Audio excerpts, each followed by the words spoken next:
Manhunt protocol activated. Pestilence loaded. SHD watching now. LMG cocking sound. I'm about to run for my life. I gotta run for my life. I gotta run. Chopper go grind, ta ta. Yeah, I saw that. Bullets rotate.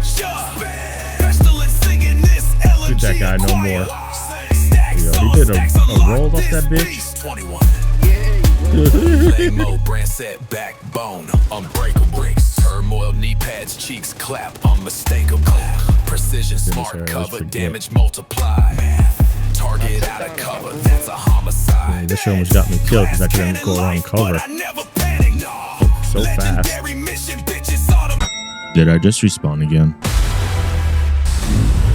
What's going on, Dags? If you're new to the channel, welcome to Endgame. I'm your host, Nox, where my favorite thing to do is respawn, and it's not because I'm good. Today, I'm going to be talking about my goated build with the Pestilence and the Turmoil Kneepads. And to this day, I'm still playing the same build with the Turmoil Kneepads, Pestilence build, making little tweaks for whatever the current season is. And if you don't got the Turmoil Kneepads, you are in luck because the Summer Swarm event is going on right now and you can get them out of those caches. And if you reach at least tier 150 on September 12th, you are guaranteed to get yourself a pair of Turmoil Kneepads. That's what's up. And for the sake of this video, I'm only going to talk about the Pestilence with the Turmoil Kneepads. So let's get right into it. And I'm going to be going min, max, all out, maximum amount of damage that you can dish out with the Turmoil Kneepads. And if you've seen my other videos, of course, you already know I'm going to have the glass cannon. Glass cannon is pretty much a staple in all my loadouts because, like I said, my favorite thing to do is respawn. And Lord, oh Lord, we do like to respawn. All right, Dags, let's get into my 2 cents about this build, the Bewildered Plague. So the goal of this build is to do as much tick damage as possible while doing a respectable amount of actually on-hit damage. I'll get into more details once we get to the build breakdown, but the gist is we are going to be utilizing TRK Custom with the Precision Smart Cover to give us even more damage. And as of right now, making this video, the Turmoil Kneepads are double dipping certain attributes to the secondary target of the Bewildered talent. They're not supposed to work like this. They did patch it, but for whatever reason, it is double dipping again. So they might actually end up repatching it to not to double dip again once they re-release the Turmoil Kneepads to drop again. It's a little tongue twister. But in the meantime, let's enjoy the double dipping while it's there, right? And as always, this is just a template. This is not the only way that you can play this type of loadout and build. So I encourage you guys to put your own little twist and to cater to your playstyle. And if you got cool ideas, drop a comment below. That way you can share it with the community. Because yes, the Pestilence is my favorite LMG and exotic to use. And I have a plethora of builds utilizing it. I will never have enough time to test everything. That's why we have the community, right? So let's put our 2 cents together and make an awesome build. Either way, when it comes to the Pestilence, one of the biggest benefits to the Pestilence is having higher expertise. I do have mine at 30 expertise, so I'm going to always hit harder than somebody who doesn't have any expertise. And with higher expertise, getting that additional 30% weapon damage allows us to add more like utility to the build, put a couple more blue cores, maybe yellow cores, run some off-meta type of brand sets, gear sets, whatever. And to be 100% honest, if you have an expertise 30 Pestilence, it doesn't matter what kind of build you have on heroic and below content, you're just going to shred. And then, my suite. With the help of Turmoil Kneepads, 2 cheeks were clapped at once. As long as you have a semi-decent build, you're going to have no issue clearing any heroic and below content with a fully maximized, optimized, expertise Pestilence. So just keep that in mind when you check out my builds and my loadouts. I always have all my guns fully expertise, which allows me to do some crazy min-maxing type of stuff. And if you're a new agent and you don't have too much expertise, I do have a guide that talks about getting your expertise level up. But in the meantime, if you're going to play with the Pestilence with a lower expertise, you're kind of going to be bottlenecked into having to play more red cores and more offensive type of builds to make it worthwhile using, which isn't a problem. So just get in there and just have a good time. It don't matter. And I'm going to be showcasing this loadout and legendary content because I'm a crazy SOB.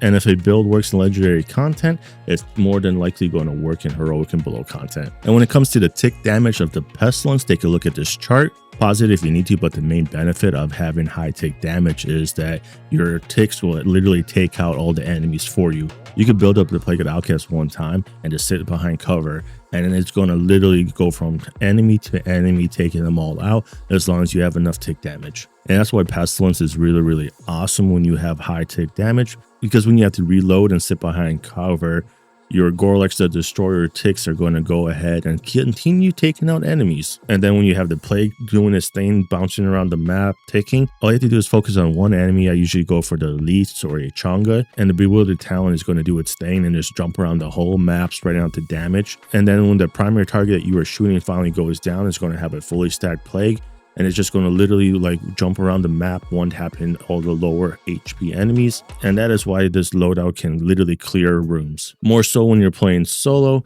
When you're playing in a group, it won't be as fast, but you're still going to pretty much do the same thing. And another beauty about this loadout is that you could literally play it anywhere, any type of content, except for maybe like, you know, raids or incursions. So all your legendary missions, all your heroic missions, invaded missions, open world activities, control points, public executions, bounties, you're just going to be clapping cheeks 2 at a time. 2 at a time, Dags. Give me them double cheeks. I'm starting to ramble on, so let's wrap it up. In summary, this build is the equivalent of Gorlex the Destroyer. It is going to be the bane of all the enemies that you encounter. And the biggest draw for me is that this loadout is super fun to play, especially now that we have a new skin for the Pestilence, which is beautiful. All right, Dags, let's go to the build break. All right, Dags, let me introduce you to my baby. This right here, this is the Pestilence. Alrighty, Dags, so this is the way that I like to run my Garatatata. Alrighty, Dags, this is the loadout for my Bewildered Plague build, aka the Pestilence with the Turmoil Kneepads. We're going to start off with the Gunner Specialization. And of course, we got the Pestilence. It comes with the Talon Plague of the Outcast. You already know that. Secondary doesn't matter. I have the cooler here just to shoot my teammates with. And then for the sidearm, it does matter. You're going to want to have that TDI card custom for that +1 skill tier. I have it with the Future Perfect. And I did post a full breakdown on why the TI card custom works really well with the Precision Smart Cover. But the gist of it is, by just holding the TI card custom, you get that +1 skill tier. And if you get lucky and get a kill, you could get additional skill tier up to +3 skill tiers.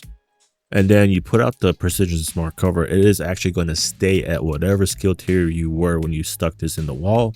And right now I don't have any skill tier, so I'm only getting 14% damage to target out of cover. But with a +1 skill tier that you get from just holding the tier card custom, we are going to get an additional 7% damage to target out of cover. So that's pretty much free damage. If you wanted more details, I posted a video breaking that down.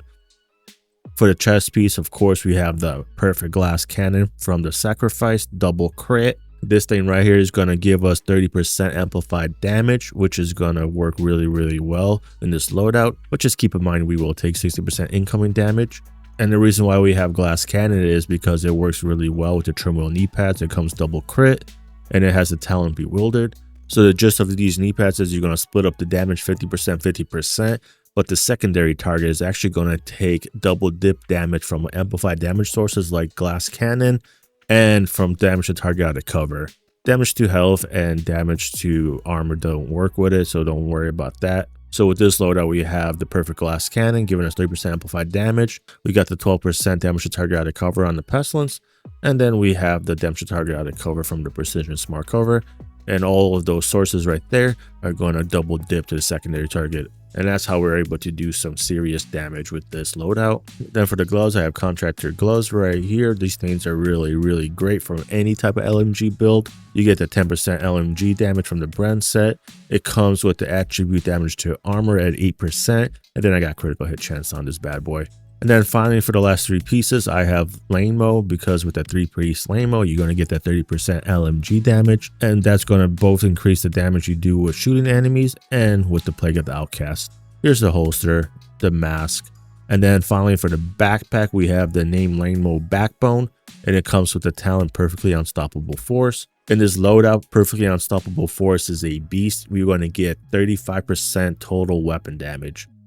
And this total weapon damage, unlike some other total weapon damage, actually boosts the damage that your Plague of the Outcast does. And when it comes to the critical hit chance, critical hit damage, it doesn't matter where you put it. You want to aim for at least 50% critical hit chance and dump the rest into critical hit damage. And you could even use some weapon handling if you want, because the handling on the Pestilence is pretty doo-doo and it has a pretty long reload speed. And then for the skills, you saw I got the Precision Smart Cover. And then for the secondary skill, you can put whatever you want. If I'm running Legendary, so I have the Reviver Hive. And if I'm running like, you know, normal stuff, I'll have the Booster Hive right here because it does give you that weapon handling and help me shoot more rounds down range.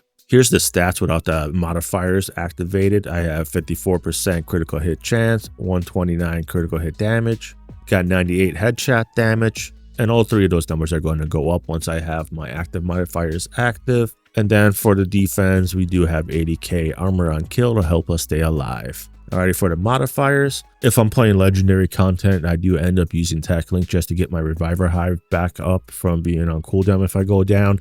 But for heroic and below content, I never use my active modifier. It is not needed. Because for heroic and below content, I just prefer to have the passive modifiers always active because multitasker is really, really good.